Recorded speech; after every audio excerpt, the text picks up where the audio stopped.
This is Grapplers Talk.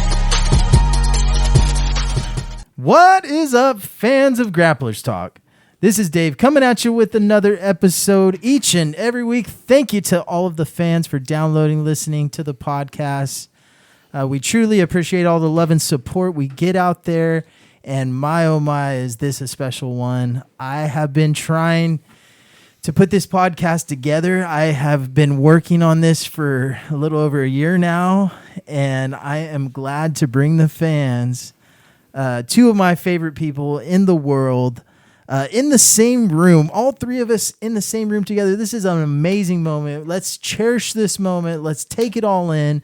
I'm joined by a very good friend of mine, trains at Stockton Jiu-jitsu Academy, black belt in Brazilian Jiu-jitsu, and an amazing wrestling coach. I'm sitting here with Bobby Curley and also another good friend of mine all the way from Lewiston, Idaho, joining us in studio. Man, this is amazing to have you here. A longtime training partner, a longtime friend, Chad Dammarell. What is up, brother? I appreciate you leaving out my accolades. Thank you. I would like to address that there is a fourth person in the room, but he has been silenced. Yeah, he's told not to speak because he doesn't have a microphone. Well, he'll probably get in here at some point. He's going to be our Jamie for today. I'm glad he's got his phone ready. I'm glad he's going to be looking up shit for us. Yeah, that was good. That was good that you assigned him a role. So now he knows what he's doing. But yes. I'm thrilled to have you guys in the same room. Let's get right into it. Okay, we all met almost 20 years ago now, right? Yeah. What was that? 2007, 2006? 2007. I want Chad. I think I met you a little earlier. I met you a little bit earlier, but I want Chad to really talk about that moment he met us and how it all came to be and how you got introduced into jiu-jitsu, because it's a very special time and it's wild to really think about. Yeah. So I get invited to a hotel party from this acquaintance that I'd met. Who were you invited by? Okay, Brett is actually responsible for all of us meeting. I'm going to address that live on the podcast. Brett guessed. That is the reality of it. That Brett, due to Brett, he is the one that had invited my acquaintance, the acquaintance, right? He had invited her to this hotel party, so we go there, and that's when I walk in and I meet you guys. There's a hotel party, and one of the things I was most impressed by is, in all my life of partying and fucking enjoying what I enjoy. Can we cut? Yeah. We can say bad words. But yeah, the bathtub was filled with alcohol and ice, and never in my freaking life had I ever thought twice about the fact that a bathtub is technically kind of like a great cooler in hotel parties. I literally would carry giant coolers and bags of ice and drinks into an hotel, which is funny because we drank dog shit that way one time in Lake Tahoe. If you guys remember that story. We were scooping yes. We got snowed in Tahoe, dude. So we get snowed in Tahoe, and we'll get back to your story, but me and Daniel thought it was a brilliant idea to fill the ice chest full of fresh snow that we just saw right on the side of the road. The whitest snow we've ever seen. Come to find out, somebody had let their dog shit in the snow, and our beers were covered in dog shit. By the way, I'm like, where'd you guys get the snow? It wasn't like the whitest snow they'd ever seen. It was immediately outside of the door from the hotel, so they didn't have to walk but 2 fucking steps. So it's called smoke a lot of weed, go collect snow in the laziest manner possible. In return, you might be right. You scoop dog shit. Yeah. But yeah, that was horrible. Oh my god. So back to your story. You see an ice tub or ice. You see a bathtub full of beer, right? Full of alcohol. So I'm introduced to you guys. We got to start partying. Start talking. Bobby's training for a fight coming up, which was April. Yeah, I was drinking milk 12th. Milk that night, and actually I had a red line. Remember the red line? Yeah. Yes. Dude, those things were intense. And I was scared to drink the whole thing because it said not to drink the whole thing. So it says only drink half. Yeah, so I drank half of it, and then I was drinking milk. Milk was what I partied with at the time. that was my party drink. Yeah. He had his pro debut coming up April 12th, so I meet them. My brother had started training right before this is when he started training with Neil. at the kickboxing gym. And that's when he told me, I was like, dude, I want to get into training or something. And in apprenticeship class, Jeremiah Metcalf, who turned out to be a good fighter, was telling me, like, I remember I was so ignorant. I was like, what weight do you fight at? He's like 170. I'm like, dude, that's crazy. Cause like, that doesn't make, I didn't know anything about cutting weight cause wrestling or nothing. I meet you guys. Bobby's training for a fight coming up. I'm like, dude, I want to start training. My brother had told me, I don't want you to train at the same gym I did. So I was like, okay. So I talked to you guys, and that's when you guys gave me the Shingu fighter card. Yeah. So that Saturday. I remember we liked you, Chad, because you were willing to fucking go get beer for us. Like, I don't think we were 21 at the time, but we were like, hey, we need somebody to go on a beer run. And you go take off on a beer. You're like, yeah, I'm down. I can go buy us beer. And we're all like, oh, I wasn't 21 Yeah, either. you weren't 21 either. No. Yeah. That's how we roll. Yeah. Yeah. It was fun. But I go into I go into this gym. I had super long hair. I go in on Monday and I roll in the gym. So I go in because I didn't know anything about jiu-jitsu. So I went in sweatpants and like a t-shirt. I get rolled up by Chuck Walker, all those guys in there. And then I'm like, oh, dude, this is crazy. My hair's so in my eyes and everything. Tuesday, I cut off all my hair to a butch cut. Go back in Wednesday. Butch cut. Is that what you told the barber? Well, I don't know. Just number 4 on top, number 1 on the sides. I don't know. I feel like they call it a butch cut. I guess I'm not talking like, I'm used to talking to 80-year-old people, okay? Give me the butch. That's what they call in Idaho. It's a butch cut. Buzz cut. You can say it, Greg. See, you're doing good. He's following the rules. He's following the rules. Keep quiet, Jamie. Sorry. Sign language over here. Thank you, Greg. But yeah, so I cut off all my hair. Then we go back in there Wednesday. I'm rolling with these guys, and we're all rolling. And then they're like, we literally do the drilling. We roll, and afterwards, oh, what's up, man? What's up, Dave? What's up, Greg? And I'm like, yeah, it's me, Chad. And they're like, what? And I'm like, dude, from the hotel party, Chad, you guys gave me the card. They're like, dude, oh my God, you cut off all your hair. You actually came. And I'm like, yeah, like none of them showed up on Monday. That's what I want to say is I met them on Saturday. They said, we'll be there Monday. Nobody was there Monday. Yeah. Yeah. We were for sure hungover. We were youngsters at that time. And, living pretty crazy lives. We'd go out on the weekends and let a lot of steam out. But Bobby, a lot of people don't realize, like, we would go to a lot of parties, but Bobby was dead sober the whole time, taking that fight very seriously, like training very hard for it. Like he did not fuck around. Like he was definitely taking that fight serious, right? Yeah, for that fight. Yeah. For that fight. Yeah, we started training. We had the jiu-jitsu tournament that March at the Stockton Fight Club. And you had only been with us for what? A month. Yeah. And that's what, like, I was super nervous. And then that's like, then Bobby had his fight April 12th. And what I remember was like, I had no idea. So we went out, in March, we did the jiu-jitsu tournament. We went afterwards. That's when we played. That's when it was, You guys March? taught me. Yeah, you guys, because my parents went to Vegas, right? So we had the jiu-jitsu tournament. They were in Vegas at NASCAR. And then you guys told me about the rooftop tag ditch freaking thing. So I had that cooler of beer left over. I'm like, yo, dude, I got a giant cooler of beer. So we took that to the school over there. We were playing that night, and that's when we went to my house that night. And then we busted out the 100-watt Marshall, the guitar, the Brute deodorant with fire at the bottom of the stairs and shit. We also had the roulette with shots in it. We had all kinds of little games, dude, going. That was a fun night, man. We were youngsters. But I remember that jiu-jitsu tournament, like you really impressed us, like, because one, you were down as fuck to do it. And the other thing was, like, you did well in it. You won your matches. Like, you impressed us. So I had a jiu-jitsu match against Hoy's Crazy. Yeah. You did pretty good, man. He basically looked like Hoy's Crazy. He did. He did. Well, I didn't know anything about gi pants. So Dave Lozen goes, he's like, well, this is a no-gi tournament, and you wore gi pants. Because everybody, I'm like, what do you wear? They're like, just wear your gi. So I show up in my gi and everybody's like, dude, it's a no-gi tournament. I'm like, I don't even know what this means. So then they're like, oh, just take your top off. So I go and then he's like, oh, you have gi pants on. So if you're wearing gi pants and no gi. You're wearing the long sleeve rash guard with the and then he's like, so that means pants are in. He's like, they can grab your pants. I was like, I don't even come to think about it, I could only what imagine how you guys felt, right? Because me and Greg competed that day too, right? Yeah. But we had already done hundreds if not thousands of matches, and that was your guys' first live. Dude. Like match. I remember you guys walking in, and we all walked into that like Stockton Fight Club dressing room, and it was hella nice. And and Bobby and Greg were like, "Oh, this place is hella nice," like checking it out, and I'm nervous as fuck. I'm like, "Oh fuck, man!" Like.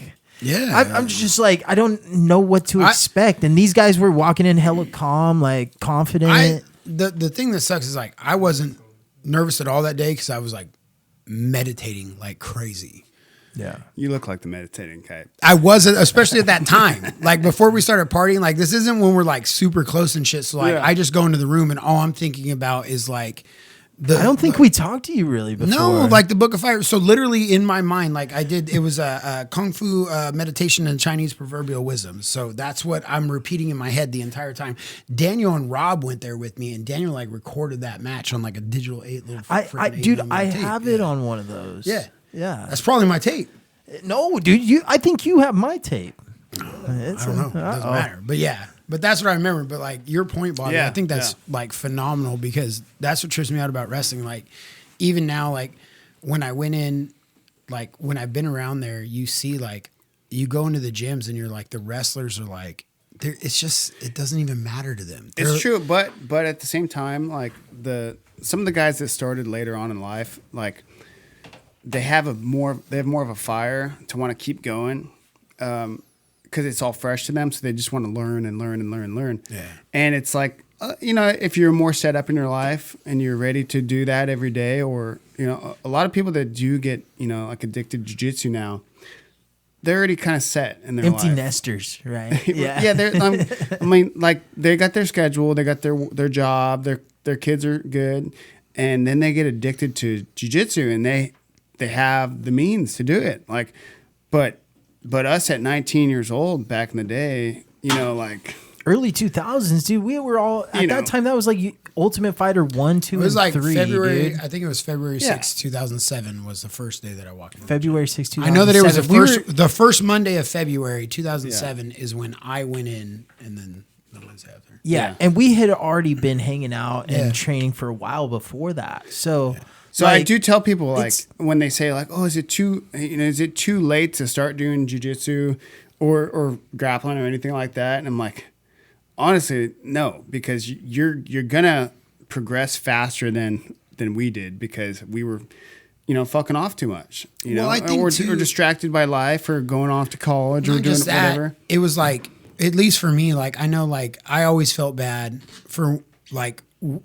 Once I joined the gym, then Bobby had his fight April 12th. And then after that, like the gym kind of turned into like geared towards, who's going to fight? Yeah. Who's going to fight? Yeah, it did change. So there was like a giant separation. So then like what I remember was Mondays and Wednesday nights was 2 hours of jiu-jitsu. And then within like 2 months, it was like, no, we're going to spar for an hour first. Then we're going to do that. Mike Samatsu was boxing Tuesday, Thursdays. Yep. And like going through that and then like that was the thing is it got geared towards more like competitional MMA. And then when we both lost the fight in October, it was like a weird. It just went to a free for all. That's when like we were partying, hanging out on weekends. But after that is when like everything kind of broke apart. Like you had your shoulder, you had soldier surgery, and then Bobby was falling out. We all started partying more, and then it was just like kind of the free for all. So like you guys were into jiu-jitsu first, but like it was Dogtown, bro. What's wild? What's really wild to think about is how young we were. Bobby had so many pro fights at that time. Bobby was like 20 something years old, 21, 22 years old with 5 professional MMA fights. I think like, that's crazy to think about. Not now though. Not now. This is my point. Is that like at that time, like I tell the guys that like too, like no, I don't like. I'm not training regularly right now by any means. But when I'm in there with those guys, the one thing that I tell them is like the feeling of the early 2000s, like before 2010, like Bobby and this, like so when I lost the first pro fight, that's it. You're done. You're screwed forever. It's fucking 20 years old. Yeah. Right? We turned 21 after that. Yeah. And like, but in our mind, like once you lose that fight, like Bobby was 4-0 going, right? You were 4-0 before that Wayne Phillips. Mm-hmm. So then he goes 4-1. And it's like, at that time, the narrative, this is 2007. And the narrative is if you lose one fight, you'll never ever go to the UFC. You had to go like 10-0 to get to the UFC. Yeah. You got to be undefeated. You'll never get there. Nothing matters. Like that's it. That doesn't matter. So I remember the feeling in my mind and then like jiu-jitsu and then So But that is how it was, though. Like, that in a was, sense, yeah. Yeah, but like, and that's what I'm saying. Like, so now, like, if you go back and go, wow, he was 21-5, no fight. Dude, we got 20-year-olds that got like 6 pro fights. So it's like where you're at, like that's one of the things that I say, like Central Valley of California is like more like integral to MMA and jiu-jitsu and a lot of things, and people realize because there's such a concentrated population, right? It's not like Albuquerque, New Mexico is like this one spot, you know what I mean? Like when you go around in Florida or Miami, you got a concentrated area over there, right? But when you're in the Central Valley, like not just you have Stockton, Modesto, like this 209 area, but you got Sacramento with Team Alpha Male, and you got San Francisco right there, you got San Jose right there, you got just south, you got Fresno, which was dethroned at the time, and all these other gyms and like these mega gyms that come together, and like what you'd see in the valley at that point in time was literally like contenders wiping each other out with nothing records before they ever even got a chance to even compete to get to the UFC. Versus like when you leave like this area, like there's a lot of states where like there's small fights, guys might be 10-0, but they never fought anybody yet. You know what I mean? There's not these names built, you know? Well, like JC was on a few weeks ago and he talked a little bit about it, and, you know, having that opportunity to go up against somebody like Cain Velasquez, like, you know, that's prime example of what you're talking about. Yeah. You know, you're not just getting the average guy that's maybe had a couple fights. You're getting a contender that may make it to the UFC. So that's a funny story because I'm fighting Jesse Walden, Bobby's fighting Wayne Phillips. So at this time, the internet is old enough to where the websites are shitty. So we go on SureDog, we look up, my guy has no picture. Bobby's guy, Wayne Phillips, is actually a picture of Cain Velasquez. So we're sitting there and Bobby's like, look at this fucking guy. If he fights at 170 and his head is that big, he's going to be a fucking toothpick. Yeah. And we're laughing about it. So, and JC's, you know, slated to fight. And then we get there to the weigh-ins and there's all this confusion because JC's guy, his medicals didn't come through. But coincidentally, what we have ready, this guy has all of his medicals ready to fight tonight. And it's Cain Velasquez. And then, you know, as we know, you know, that didn't happen. But it was just like, we're fighting guys from AKA. That was your pro debut. So you were in really good shape. You lost too much weight for that one. You were like 155 weighing in. No. I was real low. It was 170, but I weighed in at 166. And like Bobby, I was cutting weight with him the night before. No, I've never met somebody that did like extra. No, that did practice weight cuts. Like he wanted to make sure he could do it, so he would just do a dry run of a weight cut. I'm like, yeah, that sounds fucking awesome, dude. You go for that. Well, because he's a wrestler, so he's cutting weight every week. Yeah. I'm like, I'd heard, like I said earlier, Jeremiah White kept, I cut weight to 170, and like that's all I'm thinking about now. I think about it with guys still to this day, dude. They're all like, I'm like, how are you even competing and you're fighting and like so many of these fucking guys now? And I'm like, dude, I'm not even.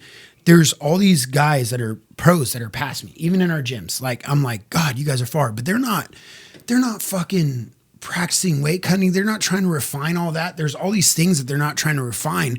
And I was freaking out because like, dude, I didn't grow up wrestling or nothing. So how are you so confident in your ignorance that you're just going to make that weight, or that when the time comes, you're just going to do it? Like, so that's where I was at. Like, I didn't even know. And my favorite part about that first fight is, you know how I cut weight? Exactly how Bobby told me to. In a sauna, the hard way, right? No. Bobby told me how to cut my calories. He told me what to cut out with milk. He told me how to cut out carbs. And he told me what to eat. And then literally we go to the scales. We go to freaking 24-hour fitness on Ben Holt. And I hit the scale and I'm 171. And he looks at me with like admiration. And he's like, dude, how'd you get there? I was like, I was so confused. I remember I'm like, I just did what you told me, bro. And he's like, bro, you could like go home. You could drink like a whole Gatorade tonight. You could do like what you could, dude. And he like goes off and I'm like, I don't know. He's like, are you going home? I was like, no, I'll stay with you. And like, I remember I'm having a full blown conversation in the sauna, sweating my fucking ass off, going in and out with Bobby. Yeah. And like that night I went home at like 163 or some shit like that. So I'm like, he told me I could have a whole Gatorade. I'm like, okay. So I drink the whole Gatorade. That's it. And the next day I get up and then he's like, okay, he told me I'll float this much overnight so I can have like half a bottle of water in the morning. So I had that. And then I get on the fucking scale and I'm 166 and a half. Could have been 171. But like, what did you do? What you told me to do, bro? Like, what did you do? Yeah, I mean, everything I told you was right. It was, obviously. Whether I was disciplined enough to stick to that, I mean, like, it just gets hard after a while to just, stay disciplined and do the same weight cut over and over. And mind you that wrestling was never that much weight cut. So what I was telling you was based off of like a 7 to 10 pound cut, not a 25 to 30 pound cut. Yeah. Okay. So everything changes once you're cutting from like 195 to 170. Then it's like a whole different ball game. But those 10 pound cuts, piece of cake. I'll never forget the time that you fought in Sacramento and you had to do that big weight cut for Hunter Worsham. Dude, you know what's... That sucked. Like, Yeah, I remember you had to put on the sauna suit. You went on a run with Chad. You came back. We found a gym, right? We go into the sauna. Chad's like trying to keep Bobby in there. Bobby's in there for like a minute at a time. He goes out, takes a piss, and you were still a pound over. Yeah. Yeah. The funny thing is, like, what should be noted right now is like what we're talking about in time, because I don't feel like we're as old as this is going to sound. Team Alpha Male didn't exist yet. No, it's just that was Ultimate Fitness. Scott Smith's Ultimate Fitness. Uriah Favors on the side there. Yep. Danny Castillo is in an argument because his opponent missed weight that night. Yeah, right? I remember Bobby's fighting Hunter Worsham, Cal Worsham's son. Why he looks like a skeleton dying on this little like cage in there. So Alpha Male's not even formed yet. Yeah. That was wild. That's and at the time, like once it, I always thought this, like, hey, Uriah was in a small game at that time. Like, it was still the WEC, like King of the and Cage. Uriah was in WEC, and we knew him as fight fans. But yeah, oh no, what I was saying is like that. I always thought this, like, if I'm not fighting for a belt, right? If I'm not fighting for a belt, then why don't we just fucking make a catch weight that's a little bit easier for both of us? This is to just cut? Bobby's. This is just No, Bobby. I'm This is like, just Bobby. motherfucker's cutting weight too. He's struggling. Okay. I'm cutting weight. Like, you know what's funny about that is Bobby wouldn't decide that until he'd show up for the weigh-ins and get on the scale and see how much he was over, and then he'd be like, "Hey." Honestly, it makes more sense to have more catch weights so people come in at better skill, and because it's like at the end of the day, I would agree. Yeah, it's like it makes sense. Just make a catch weight. Yeah. No. Even if a championship catch weight, just have it within a certain range of the actual weight. I never actually. So you created your own rule. Yeah. But that's. I never. sense. I always thought about adding more weight classes and splitting it. But what you just said is actually very keen on like a very, very, very, very good point, because you have all these. Both agree to it. Yeah, you had all these tweeners and stuff between this, and it's like, yo, dude, until we fight for the title, like, I get it that maybe if you say, like, you're this top rising contender and 70 to 80. you've been agreeing to 73, 77, 75, 76, right? Multiple opponents agree on this weight. Every bout is this contractually negotiated weight that you agree to. And then now you're a contender and they say, "Hey, you want to fight for the 170 title?" They go, "Yeah." Then we need you to make 170 once. Yeah. And then you go to 170, that's the title contender elimination fight, and then you can fight for the belt. That is like one of the purest forms. Because the reality is the other guy is also struggling to cut. No one is like really fighting at the weight. So and it is true. Like someone said, "Oh, I had to cut too much weight." Like if you are contractually agreed, then you don't get to argue that after. So how do you explain? Like, I mean, you get guys nowadays that can't make the weight and they have to call fights and shit like that. Like, if the guy's never made the weight, how are you going to give him a championship? That's why I fight said. at the That's weight? why I said you have to say, okay, you're a title contender now, right? So you have a title eliminator bout, and you have to make the weight before you fight for the title. So I'm like, you could float your whole career, and then when you're ready. And if you're ready to challenge for the belt and the promotion agrees you're ready to challenge for the belt, you have to make weight one time for a title contender fight. You're not going to fight for the title. So you would say, okay, hey, dude, look, I'd be like, Bobby, bro, you're 10-0 right now. You've been floating. Like, we feel like you're ready for the 170 title. We need you to make 170 one time. We're going to have a title eliminator contender fight, but you got to come in at 170. You win this fight. Yeah. You get the title. Dude, the build up, the promotion, the hype, especially with nowadays, everything's like, ooh, is he going to make 170? Is he not? Yeah. Oh, this guy's been coming in, but he's made 168. Oh, but Bobby's only fought as low as 173. Like, you would be able to have that like free range negotiation, and you would clear the contender field a lot. Well, better. I get if they want to, like, if the champion wants to deny that catch weight, I feel like that should be his obligation.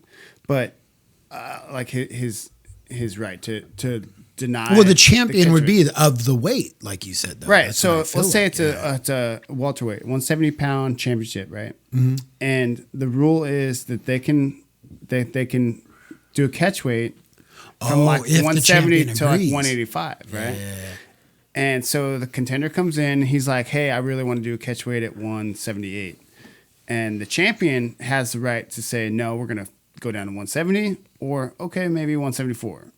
Or, okay, I'll accept your catch weight. That's another valid point. So why? I mean, it's not because. Yeah, it's about agreeing to fight. Yeah, because, I mean, it just makes more sense to just do like. You would have like weights. a bracketed. So, like you said, like, okay, this belt can be defended from 157.5 to 178.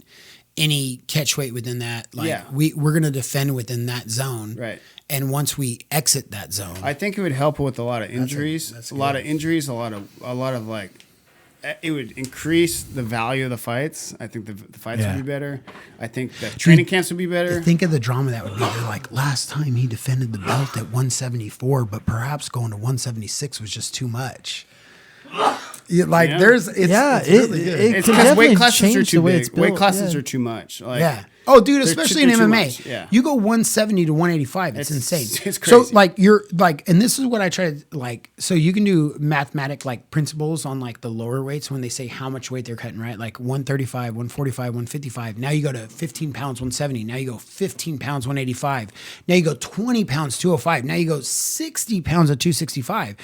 And you go like somebody going to 205 that cuts 20 pounds is, whatever, 5% or 10% of their weight. And then you go to a 155er cutting 20 pounds, like, oh shit, dude, that's a lot larger of a percentage cutting the weight. And then, but like the craziness is like, okay, I'm 95. I can cut 10 pounds of 185 hella easy, but I'm hella small. But I can't cut freaking 25 pounds to 170. So I want to kind of ask you a little bit. You went the path of an MMA route, right? And you had a lot of different experiences in the MMA game. You held your own promotion at one point, which was very successful, if you ask me. I seen it grow from the very start. But you had a few pro fights. You stepped away from the pro circuit to kind of like get a hold of your fighting career and get some ammies in and kind of say, all right, maybe I need to take a step back and get some more experience in. Talk about that experience as a young man and talk about kind of your experience as a whole as a fighter and what you went through, Chad. Yeah. So, I mean, it wasn't like a conscious decision to say, I'm going to step away from pro, go back in. The reality is at the time, 2007, there wasn't an amateur scene. There was no sanctioned amateur. There was nothing. So if you fought on anything other than a sanctioned card,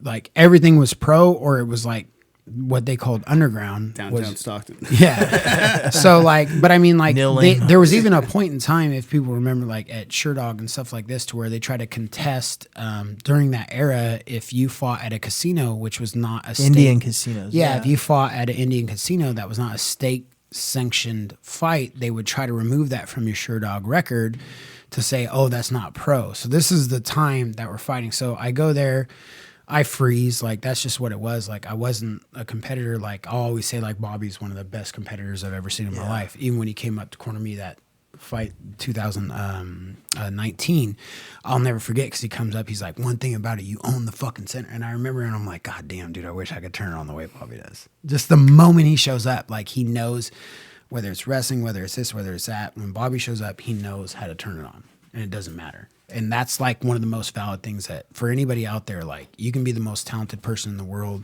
and all this stuff, but like when it really matters is like you go on that mat for competition wise and you just know how to turn it on. There's guys that might get murdered in the gym, but they hit that mat, turn it up, and their levels up. And it's insane. And like, I seen that, like, dude, I froze under the lights that first pro fight. So what was your experience like? I mean, going into the Stockton arena, like at that time, okay, Stockton Arena had only held like maybe 3 or 4 fights at the time. And less than that, I think. yeah, maybe because it was Grunsky Promotions. It was the third right? fight. Yeah, it was the third fight. Mm-hmm. So, I mean, it was a huge thing at the time. Like, I remember the Stockton Arena was packed for those fights, and like the crowd, the energy. I mean, the crowd was into those fights. Like walking out, having your family, your home crowd. Like that's a huge thing to be fighting in the new arena, right? At that time. Yeah, it was more like the backstage part of it was weird. I felt uncomfortable. There was a character backstage that made me feel real uncomfortable. Somebody's dad. But so I go out and I'm not even, it wasn't him or nothing, but it was just weird. And then like I walk out and then like the walkout song was weird. And then it hits me and like. What was your walkout? Disturbed, it was right? Disturbed, yeah. And then I can't remember. It should have been Creed. Yeah, Overburden was the song. So like it hit and it was like, whoa. And then like I go out there, but like this was the first quote unquote MMA fight was it was a ring, but I remember like just the feeling hitting me, and then like I did like a weird flex in the cage when they were calling our names. Yeah, I remember. Yeah, it was stupid. Like I don't like I remember that feeling of like That's like giving Bruce Buffer the knuckles, right? Yeah, but but that's not me. Like it was like a release of energy that was dumb. And then like I remember like bell rings, like jabbing. I remember seeing a moment to throw a right hand, didn't throw it. And then I remember him having underhooks. He gets underhooks underneath me, which apparently is because I landed a right hand that I don't even remember I threw. But the whole thing for me is like when we were clinched, like there was a moment where I looked out and I can see it right now in my head, but over the ropes, I seen like a camera flash in the crowd. And Bobby had told me it was we were at a slaughterhouse or Sincal or whatever, but he had showed me this whizzer like reroll, and like before this happened, so he's got double unders, and I'm like, oh shit, and I look and like I see the cameras, I'm like, oh dude, this is like I remember in my head like, oh, this is like a show, and just like. Dude, it was never nothing about the opponent. I didn't. Oh, it's intense. I mean, right? Like, it's intense. Yeah. But I mean, like, I hate it because like everyone like, I don't know. For me, it was different. It wasn't like, oh, I'm scared this guy's gonna kick my ass. None of this. For me, like I froze. I seen cameras. I froze, and he's got double unders. I'm like, oh shit. Then I'm like, dude, you have a guy like trying to kick your ass right now, and I'm like, oh yeah, I should address that, I guess. And I remember trying to whizzer in, and I think I'm gonna do this like whizzer reroll, which it was just totally just poor technique or whatever. And I go to roll, and he just like lets me go. I literally whizzer in hard, and I go to switch back my weight to go, and he just lets me go. So I just spin around and fall on my hands and knees, and he just boom wraps me up and chokes me, And then next thing I know, I'm looking at the lights. Josh Rosenthal's like, hey. And that's it. So it's like it's just a few seconds of just. Oh, Josh, what happened to old Josh? Sucks. He, I don't know, but he got repped both my pro fights that I lost. He He got some weed charges or got something. arrested for Yeah. something. That was a while ago, you guys. That's even old news now. It's like 10 years. Why isn't he 10 plus years reffing out ago. there? He should be reffing. Is he not reffing no more? I don't I don't see him. I don't see him. bad, Yeah. guys. I'm gonna pee Yeah, go ahead. You got plenty of time. I'm gonna move on to Bobby for a little bit because Bobby he's a starter. Yeah. Bobby has quite a lot of grappling, MMA, wrestling accolades, and I want to talk about that, Bobby. And I had your brother on recently. I had JC, Yep. and I was able to talk to him, and I want to kind of hear from your perspective. What was it like growing up in a house with an older brother like JC, who was such an accomplished athlete? Being, a very large person too. Like obviously you're not as big as JC by any means. Yeah. Was it a lot to live up to? Like what was your idea and what was your mindset going into that and actually starting wrestling? So to tell you the truth, JC was, he talked about it a little bit too. He was too big to play a lot of sports. So he couldn't make weight for most of his childhood. He couldn't play sports. So he was always doing other stuff, where me and my brothers were really excelling at multiple sports, whether it was baseball, football, swimming. We seemed to like pretty much be the best in almost everything we did, what we were doing. And JC was, not being able to compete in anything really. So when he got to high school and it was time for him to wrestle, we hadn't been wrestling at that time. He was a freshman, And I remember him coming home just like crying because he was throwing up from sprinting and stuff like that. And I thought that was cool. I was like, wow, something's like that tough. Like it makes you cry, because nothing was really that tough. I mean, we were very athletic kids, and it seemed like, whatever we wanted to do, we would just go harder than most people. So when I saw my older brother coming home crying, Yeah, you're like, what the hell is I this was about? like, what is this? So I just started wrestling too. So I would just show up to the high school practice, and they never really told me to leave.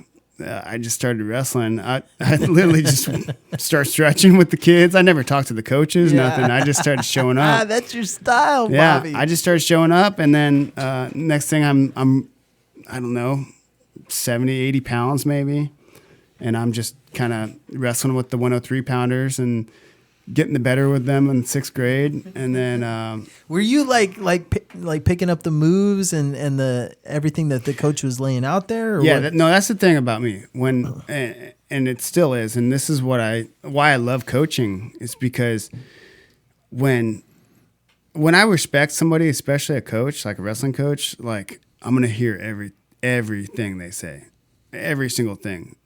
Same thing with jiu-jitsu guys. Like if there's something, if I respect you as a grappler, like I'm going to pay attention to every single thing you say, your eye twitch, the way you move your shoulder, the way you move your hand.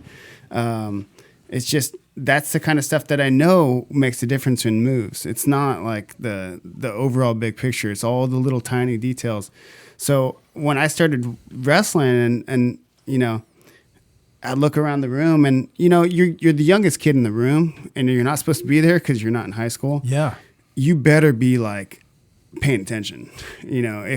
On task, right? On task. Yeah. You don't want to be a fucking little 6th grader in the room, Yeah. 5th, 6th grader in the room, and then the coach is like, "What the fuck is this kid doing? Like Yeah. he's fucking off in the Get corner. him the fuck out of here. No, Yeah. so I paid attention a lot. Like I was locked in, and so I started learning moves quickly, and I was very into the technique about things, because I was so skinny and scrawny at the time that there was no way that I was going to be blasting through people or throwing people or anything like that. So everything I had to do was pretty slick and technical, and which was totally different from a heavyweight. Yeah. which my brother different was. style. You guys have always had Yeah. different styles. Like, So, and it's really hard to even compare me and my brother wrestling styles, because there's things he could tell me that won't make sense, and there's things I could tell him that won't make sense. It's just, yeah, you guys he won't be able to do them, and I won't be able to do his stuff. So,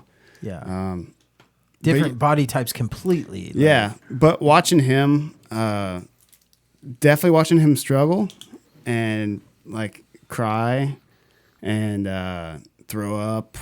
Everyone throws up in wrestling. Yeah. Like whether you're the strongest kid, the fastest kid, there's always that day in practice that's just gonna kick your ass. Yeah. And I liked it at a young age. And you experienced a lot of success. You were really good in high school, but you also went on after high school, wrestled in junior college, experienced some success in that. Yeah. So I think like, there's kids that develop faster, like physically faster. And me being 6'1", 135 pounds as a freshman, it's not really like it's kind of like Bambi,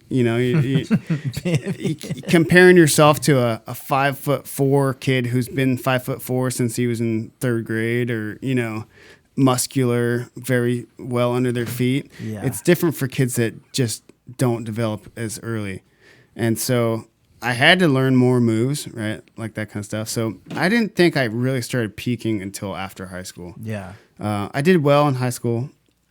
And I did really well. I did good. But when I really started getting better is when I feel like I got to college, and I had beat a couple of guys that had beat me at state.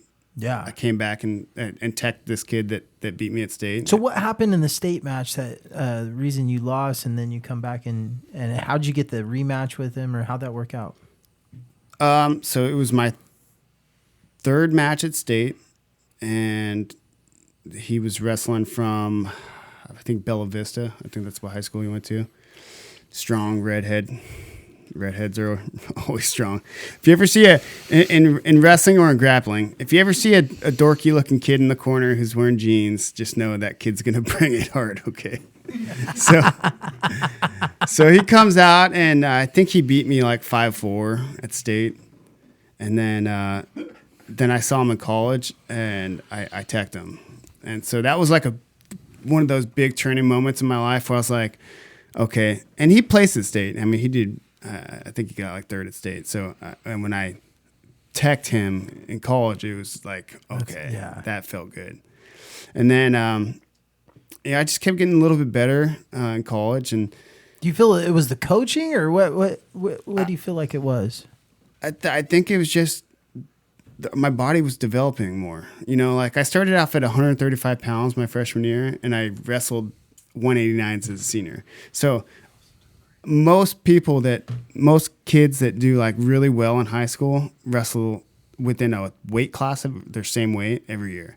So you don't really see like a guy start down at the lower weights and then end up as a upper weight. And that's what happened. So that's why like guys like Kyle Dake are so special, because he won 4 NCAA titles at 4 different weight classes, which will never be done again. How's he going to do at 86? I mean, he's just getting stronger. That's the thing. He's going to do great. But I think like the defining moment I had was when I wrestled this guy named Conrad Schwartz, and he got second in state the year before I wrestled him, and we had a dual meet, and I ended up beating him.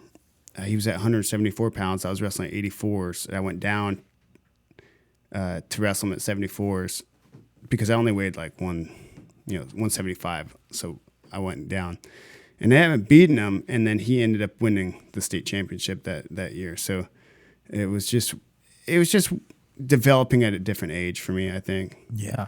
But then, I mean, I could have kept pursuing wrestling. Kind of broke my heart when Fresno lost their program and Title IX kicked in, and that's all I wanted to do was wrestle at Fresno at that time.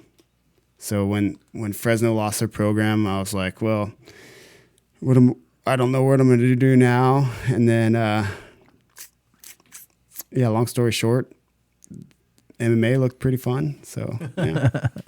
Yeah, Chad, you had something? Yeah, I just wanted to ask, bro, like, because this is like a deeper dive, but this is what I see, being around the gyms and this is a big thing for me, like the MMA scene, but I feel like it translates across like from jiu-jitsu to wrestling to anything. Like what you were addressing and what you were talking about is like you're an extremely like you are a very natural talent. At the same time, like you are a quick study.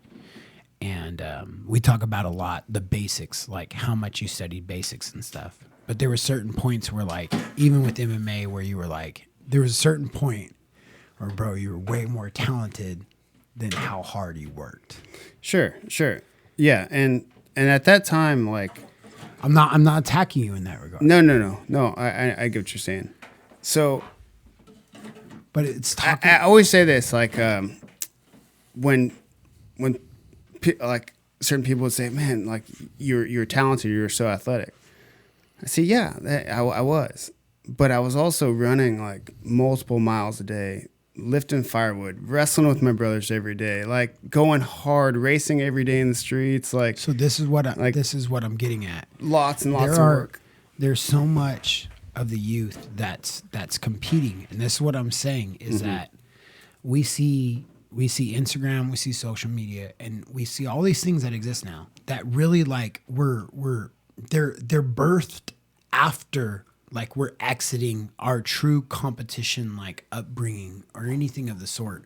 But for you to look back and you see these kids that are talented and they're doing what the guys are doing, like when you look back and tell them like there's separators that exist, and I'd love you to speak on this as a true competitor, to where you go like, dude, you were talented, You're doing like what you said you were doing, and you enter this competition ring. Like when you feel what it's like at state, and you feel what it's like when you're competing against your equals, someone that's just as talented, someone that did just as much as you, and feeling what it's like on the mat to transition into that point of what competitors are aspiring to be in that greatness, and like teetering on that. And like you said, like life at your point got in the way, and like you went towards MMA, you didn't go on those focal points. Like, what are your thoughts towards that since you're a coach now with youth wrestling, developing young minds and building these minds? Like, you're a natural competitor, you're a natural talent, yet still you get to that peak. 100%. It comes down to the coaching and then the environment. So a lot of these top tier programs around the country, I mean, their coaches were college, NCAA champions, and now they have assistant coaches that were NCAA champions, and they have RTCs, training centers, where people are coming in to train for the Olympics, and they're getting all this funding and this just movement and all this power behind their programs. That's why, like, if you go down to Clovis, hold up, don't fucking make this political. No, what are you talking about? Huh? Never mind. No, I'm saying that's why if you go down to Clovis, down in Fresno, you'll see that there's multiple high schools that have really good wrestling programs. If you go to their gyms, you'll see they all have their own wrestling rooms. They all have tons of support, tons and tons of support. So you got sign language guy over here. Greg, let's hear what you got to. Hang on, Greg has something to say real quick. What does Greg say? Let's hear what Greg's got to say. Pull that mic up to your face, Greg. I completely agree with Bobby. But beyond just that, they also have like extremely layered young programs. So like farming Clovis program, or just down south in general, like they start them from 3 to 5 years old and then on, and then they get them in that high school program, and everything's connected. It's all a filter. Yeah, I'm not trying to address this is what I'm doing. When I said don't get it makes that big of a difference. Thank you, Dave. Dave turned the mic, and it makes that big of a difference, you guys. No, what I'm saying when I said don't get fucking political was like the wrestling programs, and they have more money and they build into this. I'm not saying like I don't feel like that's as valuable as what you truly offer as a coach. I feel like that's disingenuous to what you offer as a coach. I'm saying when you're speaking to the youth, it doesn't matter how much. Okay, what do you coach, Bobby? How much do students pay to go to your wrestling school right now? No, I get what you're saying. No, they pay zero. Yeah. Okay, they pay zero. No, but my point is that when you're coaching the youth, the development of the youth Hang program, on, Mr. Sign Language. if you're building a young mind and they're talented and they're excelling, like you looking back at everything, what was the separator between what you achieved and what you could have achieved? Like when you're coaching, it's not the wrestling program, it's not the youth or the investment in it. Like, what is it that individual like needs to see in themselves? Like, well, that's what I'm trying to tell you. That's what I'm trying to say. Okay. The environment, the people you have around you, the coaches, the family, when there's a big understanding of the next level, right? When there's more of an understanding of the next level, it's easier to get there, okay? If you have no idea about the next level, from your coaches, from your parents, what it takes to get to the next level, that's extremely hard. So, like, there's a lot of schools that are really, really good, but they're really good at being like city champs, right? They're really good at being like a section champ. But how many of those schools are going to be taking their kids to D1, Or, how many of those kids are going to go D1? How many of them are going to be national champs? So I think like there's a whole mindset that takes it farther, and an 18-year-old kid, unless he's being taught that by someone who takes it seriously and can help them along the way, they're not going to figure it out themselves. If they are, then they're that rare kid. But they're that Cain Velasquez. But these other kids that are progressing and getting it to the next level, it's because they're surrounded by Olympians. But I'm saying, like, the kids that, like, I get you're speaking of the positive environment, but there's kids that might be in Kansas, South Dakota, like these wild little off tangents where Kansas sucks, by the way. They are like, they're the superstar of their area, and they're standing out and they're standing up and they feel like they're good. It's like the reality check in their gut. That's what I'm talking about, is where you're the shit of the shit where you're at in your environment. But regardless of coaching and everything, to understand that, like, there's different levels of the game and, like, what it takes within you, like how to maintain humility. Like, do you believe that, like, that sense of humility for progression is the rarest of the rare, or can somebody, like, maintain that? Like, as a coach, I'm curious, because you're a phenomenal coach. That's why, like, I feel like you address this more than you realize. Like, if I'm verbalizing it as a question right now, that it might be, like, distracting. But it's hard tracking you. like, right if you now. were talking to a kid in a very podunk area that doesn't have access to training around Olympians, doesn't have access to coaches like Gilroy or anything. Yeah. Like, but they're naturally talented and they feel like they're going to get there. They have this false assessment of what it means to be great. Yeah. And they're just not enveloping. Like, what could be your advice to somebody to keep going, like, in that regard? I would tell them to move to Pennsylvania. All right, there we go. I digress. It's honestly, it's that fucked up. That's how. That's what I mean. If that's where we're getting, like, that's what you're saying. Like, relocate. There's a reason like, why real, the best train with the best, and this is good. That's really what what it comes down to. There's a reason why people are going down to the training lab, right? They go to the training lab for what? Yeah. Why? Why do they best go to training. American Top Team? Yeah. Why are they going to Penn State to wrestle? Why are they going, like, why move, right? Because they know that that's going to set their kids up the best.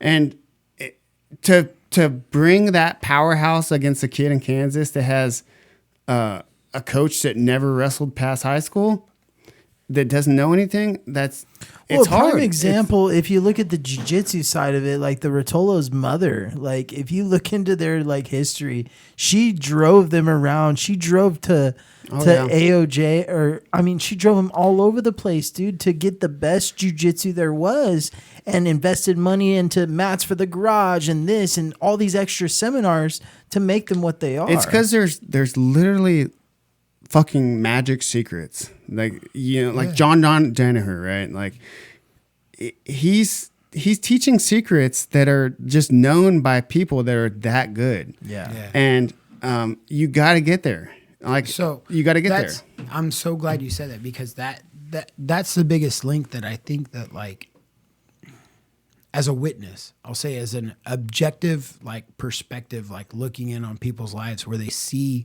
where they're excelling, and it's like, you haven't been in this environment. It's like, oh, and there's a whole group around you that's saying, it's not, you don't need to pay this much to go to this school to do this great. And then, like, you reach a level, and that's why I wanted to push you so far to see you snap, to say, no, I'd fucking send them to Pennsylvania, or I'd send them here to realize that, hey, dude, you're the star in your reality. Yeah. And what exists around you. But when you step out of that, like, here's the real world, dude. Like, here's, you know what I mean? No, so, it's like, true. it does matter. And nowadays it's getting a little bit easier because of the amount of knowledge that coaches can have without actually doing it themselves. The camps that you could send kids to these days, just the pure amount of, like, technique that can be taught, you could get them to a super high level. They're still going to need to compete against other kids. Now, the difference between, like, when I was a kid compared to now is, like, I wasn't doing year-round wrestling, but these kids that are winning national titles, like, that's all they do. Are, yeah. They're year-round wrestlers. They're They're dedicated, year-round jiu-jitsu kids. Like, they don't know how to throw a ball. They don't know how to play chess. They don't know how to do anything else. They grapple. Yeah. Okay? So, yeah. Are they going to be better? No shit. Like, that's just the reality of it. So, but there's also, with all that being said, there's also some false nonsense going around with coaches that kind of can ride that wave and get kids to think that they're at the right place, when they're not. Yeah. So I want to move on a little bit from the wrestling. Let's go into your jiu-jitsu journey, Bobby. Yeah. Like, you started at an early time. You got introduced into it in the early 2000s. Yeah. But the crazy thing is like you went on to fight, and it's wild to think about. But like we did a gi jiu-jitsu, but like we were really doing a lot of no gi jiu-jitsu at that time, way before it was what it is today. Yeah. And, joining the military and moving all around the country like you did, you got to experience different training environments, getting to go to Gracie Baja and training with some high-level guys there in Florida, and then getting to move around and talk about some of the experiences that you've had along the way, and talk about some of the different training partners and what you've gotten out of training with those different guys in those different areas. Yeah, I mean, jiu-jitsu to me was always like the coolest fucking martial art by far. Like, there was just something about, it all started with seeing Horace Gracie in UFC. Like, I remember watching it live and then boxing my brother out in the parking lot or out in the grass. But You watched it on your dad's illegal cable box, huh? probably. Yeah. Yeah. Like every 90s kid. No, we paid for pay-per-views back then. But None of us knew what was illegal then. yeah, no, like everything about jiu-jitsu, from the gi to being a skinny kid like I was, just was cool.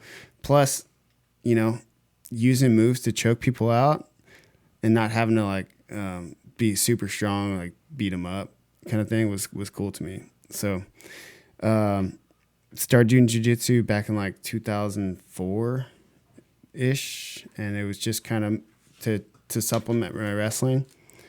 And then I really liked it. I fell in love with it. There wasn't a lot of gi at the time. Who got you into it? Ernest got me into it. He'd bring me there after wrestling practice and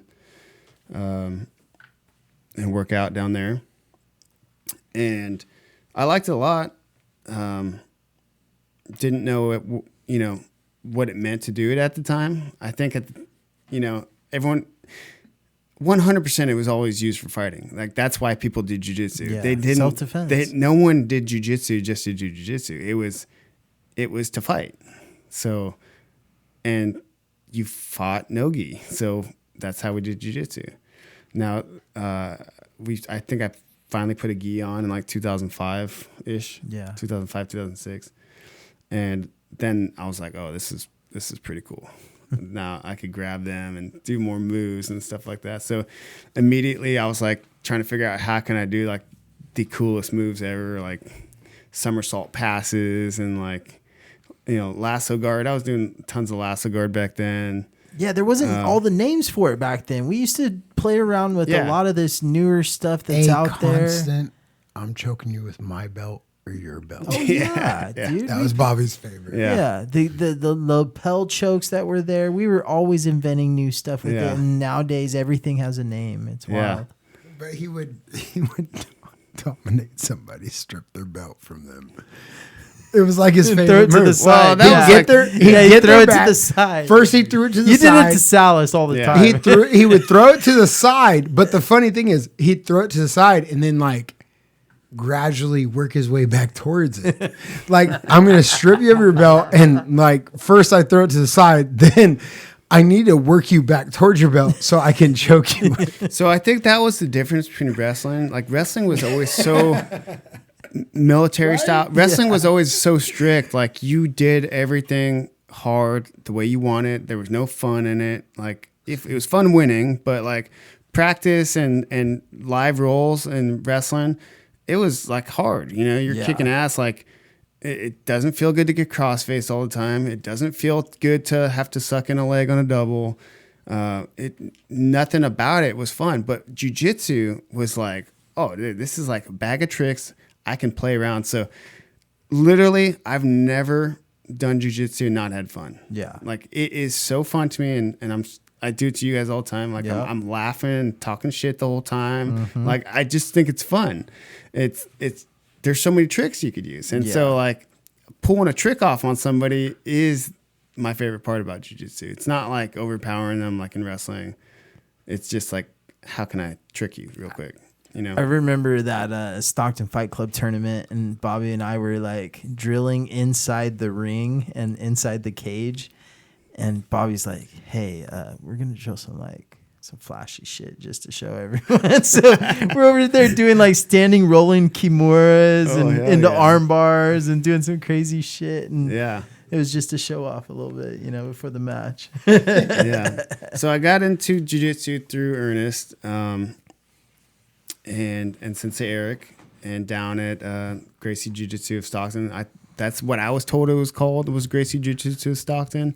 I don't know what the actual name was besides Tom's Market, but what I was told it was called Gracie Jiu-Jitsu of Stockton, headed by Sensei Eric. My understanding, it was the first Caesar affiliate that was out. And I've seen pictures from the early 2000s of Nick in like a purple belt, blue belt, and a lot of people in the room. They always had the green mats back then.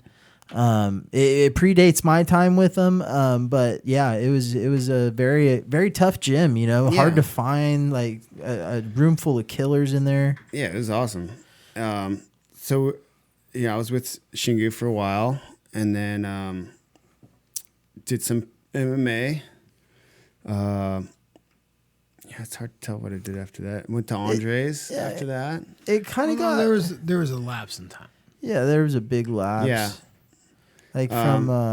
from like fighting, you moved away for a little bit after your fight. Yeah. I went to Florida before that. Yeah, so I went to Florida, and then I was training out there with Gracie Baja Clearwater, and that was Professor Eduardo de Lima, who I believe was the first black belt from Carlos that came over to teach Gracie Baja in the United States.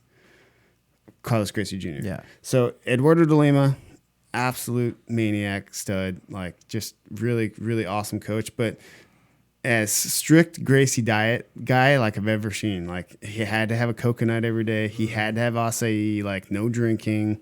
Like you had to be on the mat, on your knees, hands across your waist.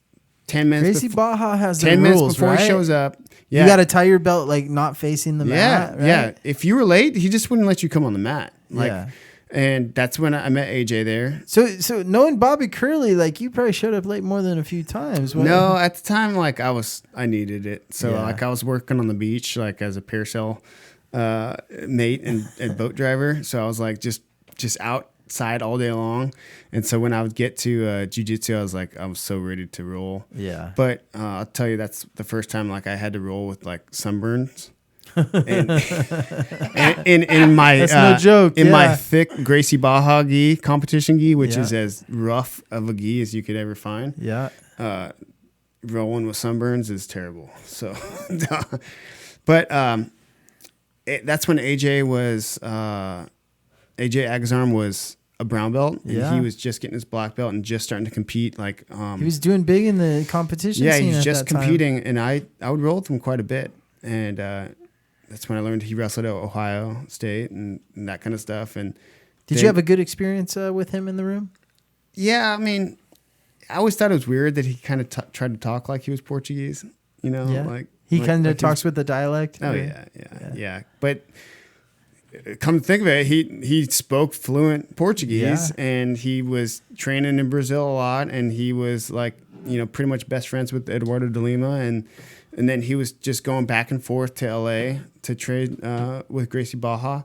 So yeah, he was basically Brazilian at the time. Yeah. But I didn't have any problems with him. He was pretty quiet, and I think he liked the fact that I wrestled too. So we would just go at it a little bit. He was quite a bit smaller than me, but nice. So coming back, you got in with Andre and trained a little bit. Got really committed back to jiu-jitsu there because you're back home and back in a stable environment, right? Back when I got back with Andre, I really started to like progress pretty quickly because he's just an amazing coach, and the stuff that he was teaching, you roll with people. And it's hard to believe what they teach until they do it on you, right? It's kind of hard sometimes. Yeah. And he would just do stuff that just was just too easy, like barely tip his weight one direction, next thing you're swept. Yeah. You know, and that made me respect him a lot, right? And so I loved Andre. I took a lot of time with him and learned a lot from him and did some jiu-jitsu tournaments. I remember we went to that Santa Cruz tournament. You got back to competing. That was your first comp in a while. And I never realized you had to weigh in with a gi because so we did so many no-gi tournaments. I cut weight. Remember, we went to dinner with Kenny and his family and stuff like that, and you were like, when you were cutting weight for it. Yeah. So I got to it was U.S. Open. I got to the U.S. Open and I cut weight, and I'm so happy. I wake up in the morning that we go weigh in, and they're like, "Oh, where's your gi?" I'm like, what do you mean? Like, this is my weight. And they're like, "Oh, no, you have to weigh in your gi." And I was like, and Bobby just got this gi at the time too, and this gi is like not a light gi by any means. Built-in rash guard, thick origin gi. Like this thing weighs 7 pounds. I competed in it, and I had to cut an extra 7 pounds. You got to realize now too, marketing right now is going, oh, competition gi. All the youth that is listening is going, oh yeah, duh, fool. Yeah. Just buy a comp gi, lightweight. Like, no, this doesn't exist at this time, you guys. Like, there's no and to comp gi, lightweight, fucking short wrist, fucking. No. The comp gis back then, or at least what I know of, the comp gis were thicker and tighter. Yes, because you want it exactly you don't want thicker weave. Yeah, you don't want them to grab your sleeves. Yes. It's easy. So not the heavier. fucking Now they got lightweight comp gis. Yes. They changed the weight too in IBJJF recently. So we had to run off. Remember that morning? I had to run off like 5 pounds. I got videos of it. Which is glorious if you've ever ran with Bobby trying to run off half a pound. I remember, dude, we also had to go because Sensei Eric has always been notorious for giving out karate belts to people. And your blue belt at the time. Bobby had the blue belt. His was a belt. I didn't even know stripes existed. Fuck you. Bobby's blue belt was a karate belt, and he had to go to make it legal for the tournament. We had to go buy black tape and tape on a... It was duct tape. Black duct tape. Maybe athletic tape or something like that. It was duct tape. Black duct tape. It was pretty funny. Dude, I went to a fucking... It was... Get in the mic, Chad. Sorry. The Henzo Gracie, Ian Machado, and Half Gracie's seminar in this karate white belt. And I didn't know it was a fucking karate. I didn't even know that jiu-jitsu white belts were supposed to have this black fucking deal on there for stripes. Ian Machado was there? Yes. Oh. Yes. Higgin? Ian. Yeah. What did I say? You said Ian. Oh, he said Yeah, you said Ian. You said Ian. Sorry. Higgin Machado. Higgin, yeah. God damn it. But damn it. Way to bring it back. I'm glad Dick. Bobby called him out on it. Why didn't you, Dave? You fucking dick. Like, thank you, do Bobby, for calling me out on it. Like, I know you wouldn't like that. So. No, I would have hated that. Like, I'd prefer being called out over not. Oh, thank you, Bobby. You fucking dick, dude. Look at me like online. This guy fucking loves Ian Machado. Like he even went to a seminar when he was 6. Is there an Ian Machado? Ian Gary Machado. Oh God. Oh my God. That's how that happened? Oh, fuck. Fuck, dude. That's like recent memory combined with long-term memory or some shit. That's some fucked up shit. That's a lot of partying, Chad. No, so Higgin Machado, Half Gracie, Riggins Gracie, at Caesar Gracie. Riggins? Sorry, oh my God. Riggins Gracie. That's if you don't know how to pronounce it. I'm speaking to Riggins Gracie. Yeah. I've never heard of a Riggins Gracie. That's how you. I'm pronouncing it to both sides. So, anyways, after that, where were we at? We're in. You were saying something way better. Okay, than I was. so we're Andres. Back to Andres. Okay. Yeah. So I competed there for a while, and then I went to the Navy. I'm gonna go pee, bro. Yep. So when I went to the Navy, I was traveling around a lot, but you're on a ship a lot too. You can't do much jiu-jitsu on a ship like that, right? Yeah, I was on a ship a little bit, but most of my time was down in San Diego, and for that period of time. So I was training down in Imperial Beach at HONU with Professor Sean Fowler and Brandon and Ronnie and his brother. And now Ronnie owns, he started up South Shore Jiu-Jitsu in Imperial Beach. And Sean was doing some of the 5 grappling stuff. Like, and I believe Sean's setting up like with ADCC now. I think he's like one of the promoters. But they're all like 6 Blades guys and trained a lot with Dean Lister and stuff like that. So they were tough. I mean, they had some great stuff. And that's when I got my purple, was down in San Diego. Yeah. And it was good.